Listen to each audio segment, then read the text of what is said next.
I'm Chris Berman. Well, let's get straight to the action. In our first game this week, we had the Broncos edge their way to a narrow 3-point win. In a long-standing NFC rivalry, we had the Saints win their 4th game of the year. The Colts lost this one, but will stay at number 2 in the AFC South. Santana Moss had a stellar game, but all said and done, his performance wasn't enough to lift his team to a victory. Bill Schrader had over 50 yards receiving and helped his Bears beat the Vikings. We had an interesting free agency pickup of note here. Trey's got the lowdown for us. Trey? Larry Izzo is on the move, as you see, as he accepts a pretty good offer to leave his current club.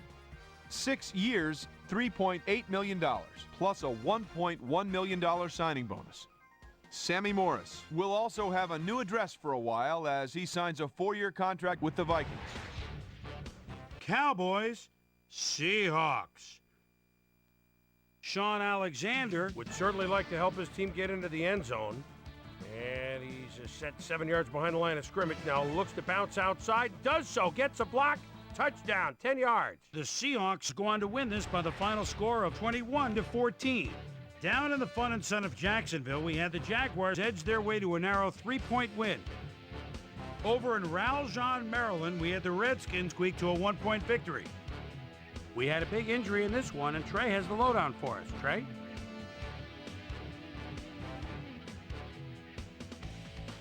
The Lions defense held their opponents to under 100 rushing yards in their win at Ford Field.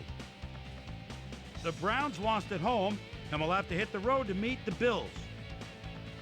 In a long-standing AFC rivalry, we had the Chiefs pick up their 11th win of the year. The Packers lost this one, but will stay at number 1 in the NFC North. Willis McGahee stepped it up this week and gave his team some added firepower for the win. Kevin Barlow ran to pay dirt 3 times and helped his 49ers beat the Rams.